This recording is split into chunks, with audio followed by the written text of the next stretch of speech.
సాహిత్యాభిమానులకి స్వాగతం.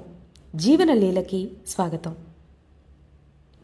కాకాసాహెబ్ కాలేల్కర్ గారి రచనకు పురాణం సుబ్రహ్మణ్య శర్మ గారి అనువాదం ఈ జీవనలీల. జీవనలీలలో ఈ భాగంలో ఉంచళ్ళి జలపాతం గురించి చూద్దాం. ఉంచళ్ళి జలపాతం ఎండిన జోగ్ జలపాత దర్శనం వలన కలిగే విషాదాన్ని తగ్గించేందుకు 1-2 ప్రసన్నకరమైన సుందర దృశ్యాలు చూడటం చాలా ఆవశ్యకం. కార్వార్ జిల్లా సర్వసంగ్రహం గెజెట్ పేజీలు త్రిప్పుతుంటే సిరసి సమీపంలో జోగు జలపాతం దగ్గర కొండలలో ఉంచళ్ళి అనే జలపాతం ఉన్నదని తెలిసినది. లెసింగ్టన్ అనే ఆంగ్లేయుడు 1945లో దీనిని కనుక్కున్నాడు. అంటే అంతకుముందు ఎవరూ ఈ జలపాతాన్ని చూడలేదని అర్థమా? ఆంగ్లేయుల దృష్టిలో పడగానే దాని ప్రఖ్యాతి ప్రపంచమంతా వ్యాపించినది. ఈ ఉంచళ్ళి ఎక్కడ ఉన్నది? అక్కడకు వెళ్ళాలంటే ఎలా? మా కార్యక్రమంలో అది చూడడం సాధ్యమా కాదా అనే ప్రశ్నలతో ఉపక్రమించాను. శ్రీ శంకర్రావు గుల్వాడి వారు ఉంచళ్ళిని కార్యక్రమంలో తప్పకుండా చేర్చాలని పట్టుపట్టారు. నాకెంత ఉత్సాహమో వారికి అంతే. విద్యుత్ శక్తి ఉత్పాదన దృష్ట్యా కార్వార్ జిల్లా సర్వే జరిగినప్పుడు ఇంజనీర్లు ఉంచళ్ళి జలపాతాన్ని ప్రప్రథమంగా పేర్కొన్నారు. గిర్సప్ప జోగ్ ప్రపాతానికి 2వ స్థానం, మగోడాకు 3వ స్థానం, సూపా సమీపంలోని జలపాతానికి 4వ స్థానం లభించాయి అని గులువాడి గారు చెప్పారు. కార్వార్ జిల్లాను సముద్రంతో కలిపే నదులు ముఖ్యమైనవి 4. అవి కాళీ నది, గంగావళి, అఘునాశిని, శరావతి. వీటిలో శరావతి బాలనది హొన్నావర్ వద్ద సముద్రంలో కలుస్తుంది. 10 సంవత్సరాల క్రితం జోగు ప్రపాతాన్ని 2వసారి సందర్శించినప్పుడు ఈ శరావతి నదిలో నావ మీద హొన్నేవర్ నుంచి మేము పైకి వెళ్ళాము. శరావతి నదీ తీరం వనశ్రీ సామ్రాజ్యమని చెప్పవచ్చు. ఈ పర్యాయం హుబ్లీ నుంచి అంకోలా, కార్వారు వెళ్ళినప్పుడు అర్బేల్ కొండలలో పాము మెలికలు తిరుగుతూ ప్రవహించే గంగావళి నదిని చూశాను. అంకోలా మీదుగా గోకర్ణం వెళ్ళినప్పుడు దానిపై నౌకావిహారం కూడా చేశాము. కాళీ నది దర్శనం నా చిన్నతనమందే కార్వార్లో అయినది. 50 సంవత్సరాల క్రితం చూసిన కాళీ నదిని మళ్ళీ 10 సంవత్సరాల క్రితం చూశాను. ఈసారి కార్వారు వెళుతూ 2 సార్లు కాళీ నది దర్శనం చేశాను. ఇంతటితో తృప్తి తీరక కార్వార్ నుంచి హళగా వరకు 10 మైళ్ళు రాను పోను నావ మీద ప్రయాణం చేశాము. 4వ నది అఘునాశిని. ఎంత పావనమైన పేరు! గోకర్ణానికి దక్షిణంగా తదడే బందర్ వద్ద మెలికలు తిరిగి పొంగి పొరలుతూ ప్రవహిస్తుంది. సముద్రం వరకు ఆ నది ప్రవహించే మార్గం కురచన.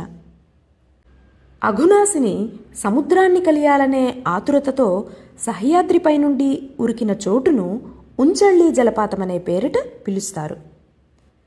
సిద్ధపూర్ నుంచి సిరసేకు వెళ్లే మార్గం మీదుగా వచ్చాను. సిరసే వరకు వెళ్లకుండా ఒక దారి పశ్చిమంగా తిరుగుతుంది. దాని మీదుగా నీలకుంద చేరాను. అక్కడ శ్రీ గోపాల మడగాంవకర్ గారి పినతండ్రి ఉండేవారు. ఆయన పేరు మోసిన జమీందారు. వారి ఆతిథ్యం స్వీకరించి మేము ఉంచళ్ళిని వెతుక్కుంటూ బయలుదేరాము. నీలకుంద నుంచి హోస్ తోట, నయా బగీచా, క్రొత్త తోట వెళ్ళవలసి ఉన్నది. సైనిక స్థావరం వారి జీపు దొరకటం చేత అరణ్య మార్గం మీదుగా మేము ఎలా వెళ్ళగలుగుతామా అనే చింత దాదాపు తొలగిపోయినది. హోస్ తోట నుంచి హన్నెకోంబు స్వర్ణశృంగం మార్గం మీదుగా మేము వెళ్ళవలసి ఉన్నది. కానీ ఈ దారిని మోటారు, ఎద్దుల బండి, ఆఖరికి పల్లకీ కూడా బెళ్లసఖ్యం కాదు. ఇది పులులు వెళ్ళే దారి అని చెప్పవచ్చు. మనుష్యులు సైతం పులుల వలె నటించి ఈ మార్గం గుండా బయటపడగలరు. మేము జీపును ఒక చెట్టు నీడను వదిలి అథాతో ప్రపాత జిజ్ఞాస అంటూ అరణ్యంలో మార్గం వెతుక్కుంటూ బయలుదేరాము. హోస్తోటలో ఒక స్థానిక వ్యక్తి చేతిలో పెద్ద గొడ్డలితో మాకు ముందు మార్గం చూపిస్తూ వెళ్ళాడు. ఇతగాడికి నెమ్మదిగా నడుద్దామనే ఆలోచన, కనిపించే సృష్టి సౌందర్యాన్ని కనుక్కుందామనే జిజ్ఞాస గాని లేవు. వాడు ఏకంగా ముందుకు పోతున్నాడు. వాడి వలన మాకు అట్టే లాభం లేకపోయినది. కాస్త ముందుకు సాగి పైకి ఎక్కటం, క్రిందకు దిగటం, ఇలా కొంతసేపు జరిగాక అరణ్యం దట్టమవుతున్నట్లు తోచినది. తోచినట్లుగానే అది మరీ దట్టమై ఘనారణ్యమై కూర్చున్నది. So steep the path, the foot was pain, assistance from the hand to hand. అడుగులు తడబడే అగాధమైన దారిలో చేయూత తప్పనిసరి. కాలిబాట నడిచేందుకు చాలా కష్టంగా ఉన్నది. దట్టంగా పడి ఉన్న ఎండుటాకుల మీద కాలు జారకుండా ఉంటే అదే 10,000. భగవంతుడి దయవలన సరసరమంటూ పాము ఏదీ పైకి రాలేదు. లేకపోతే అక్కడితో ఉంచెళ్ళి చూడటం సరి. పల్లానికి దిగేటప్పుడు కాలి క్రింద గట్టి రాయి కానీ, సాగే పట్టు ఉన్న కొమ్మగాని ఉందా అని కర్రతో ఆకుల్ని ఒత్తిగించి చూసేవాళ్లము. మధ్యాహ్నం 12 గంటలైనది. కానీ స్నిగ్ధఛాయల నడుమ ఎండ కనిపించటం లేదు. నడుస్తూ ఉంటే వేడి ఎక్కడానికి బదులు చలి వేస్తోంది. ముందుకు వెళ్ళాక ఒకరొక్కరు ఎంత దూరం నడిచి ఉంటామని, ఇంకా ఎంత దూరం నడవాలి అని అడుగుతున్నారు. అంతా అజ్ఞానం. సిద్ధ ఊరు నుంచి ఒక ఆయుర్వేద డాక్టరు కెమెరా తీసుకుని మాతో కూడా వచ్చారు. ఈయన ఏడాది క్రితం మరో మార్గం గుండా ఉంచెళ్ళి వెళ్ళారు. ఆయన పూర్వానుభవాన్ని పురస్కరించుకుని మాకు ఉజ్జాయింపుని దారి చెబుతూ ఉండేవారు.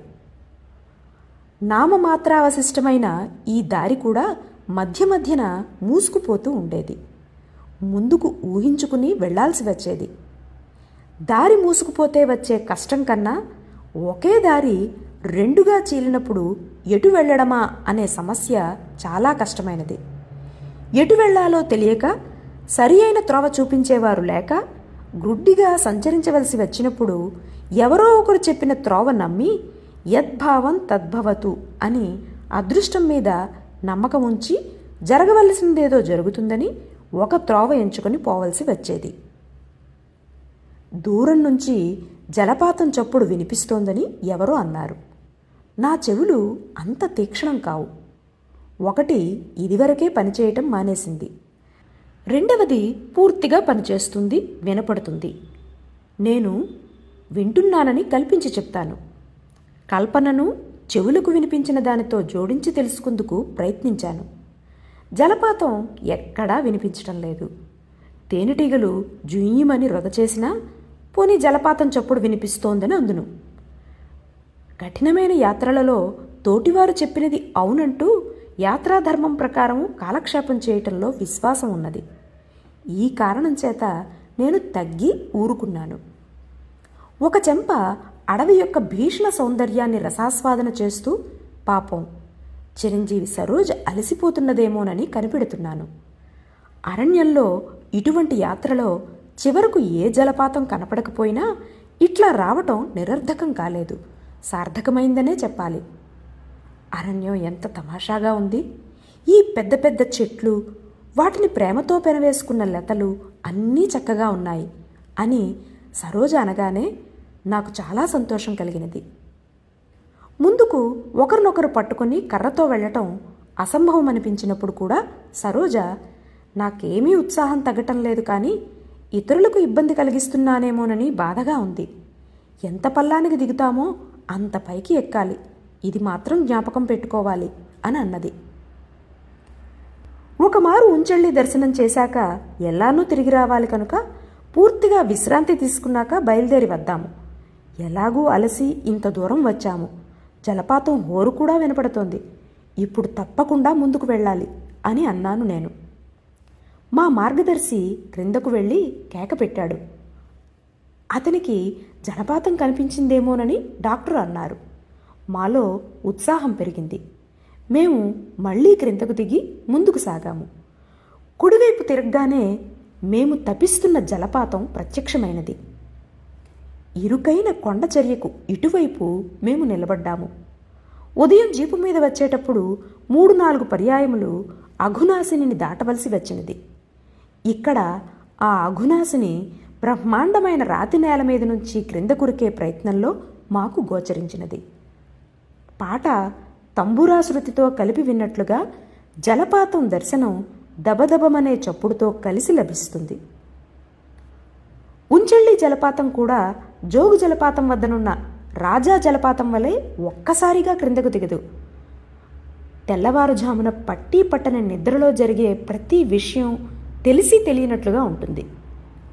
అఘునాశిని జలం కూడా అదే విధంగా మెట్టు మీద నుంచి మెట్టు మీదకు ఉరుకుతూ దిగుతూ అనేక ఆకారాలలో తెల్లటి పరదాను తయారు చేస్తుంది.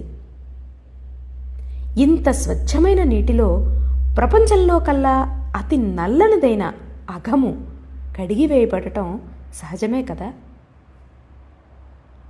పప్పు ఉడకవేసినప్పుడు ఆ ఉడుకు నీటిలో గింజలు ఎగురుతూ దూకుతూ వలయాలుగా చుట్టి కుడివైపుకు వచ్చి మళ్ళీ ముందుకు వెళ్ళినట్లుగా ఇక్కడ నీరు పర్వత ప్రదేశంలోని రాళ్లను దాటి వచ్చేటప్పుడు గుండ్రంగా తిరిగి ప్రవహిస్తూ నురుగులు గ్రక్కుతూ క్రింద కురుకుతుంది.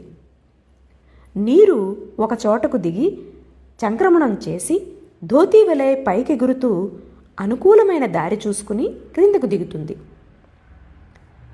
ఈ నీరు ఇన్ని గొప్పలు పోతూ చివరకు ఎక్కడకు చేరుతుందో తెలుసుకుంటే కానీ తృప్తిగా ఉండదు. మాలో కొందరు ముందుకు వెళ్ళారు. వంగిన చెట్ల కొమ్మలు పట్టుకొని బాగా కిందకు దిగాము.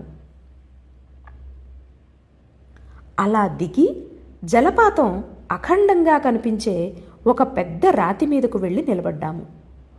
అటువంటి చోట నిలబడి ఎదురుగుండా ఎత్తైన స్థానం నుంచి జలపాతాన్ని దర్శించడంలో ప్రత్యేకమైన ఆనందం ఉన్నది. దూరదర్శిని సహాయంతో మేము ప్రపాతాన్ని చూడసాగాము. మమ్మల్ని చూడటానికి కూడా తీరుబాటు లేనట్లు ఆ జలపాతం నీరు కర్పూరం వలె తెల్లగా చూర్ణమై ఉత్కర్షతో జీవనావతరణాన్ని పొందుతోంది. పైనుంచి సూర్యనారాయణమూర్తి ఆశీర్వాదం కురిపిస్తూ ఉన్నాడు. చెమటలు కారుతున్నప్పటికీ జలపాతం మీద నుంచి దృష్టి మరోవైపు మళ్ళటం లేదు. సూర్యనారాయణమూర్తి ఆశీర్వాదాన్ని ప్రతిఘటించే శక్తి ఉంచెళ్ళే జలపాతానికి ఉన్నదేమో కానీ నాకు లేదు. నీరు తెల్ల సాటిన్లా మెరిసిపోతూ శోభాయమానంగా ఉన్నది. A moving tapestry of white satin and silver filigree.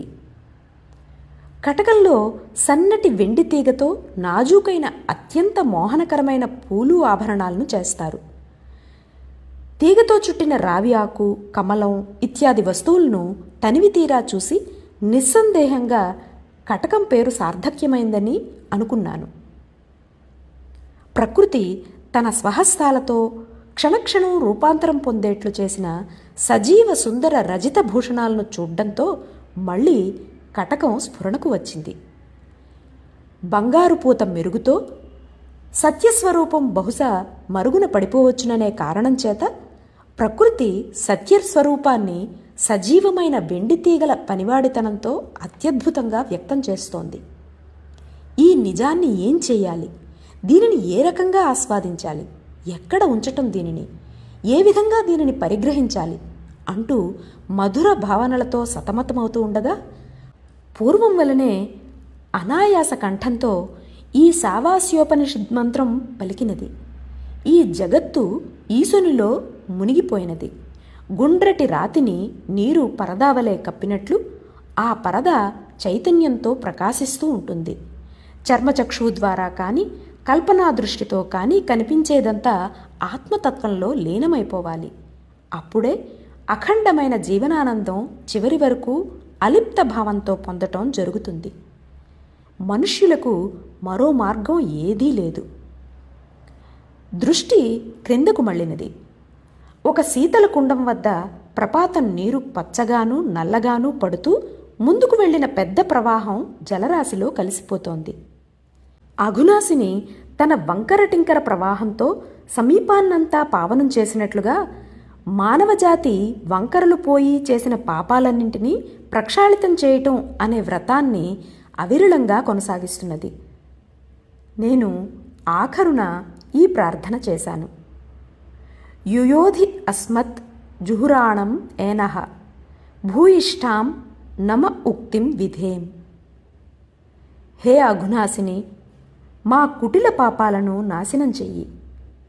మేము మా నమస్కారాలను అందిస్తూ నిన్ను కీర్తిస్తాము. జూన్ 1947. ఇది ఉంజళ్ళి జలపాతం గురించి. వచ్చే భాగంలో గోకర్ణాన్ని గురించి చూద్దాం. అంతవరకు సెలవు. నమస్కారం.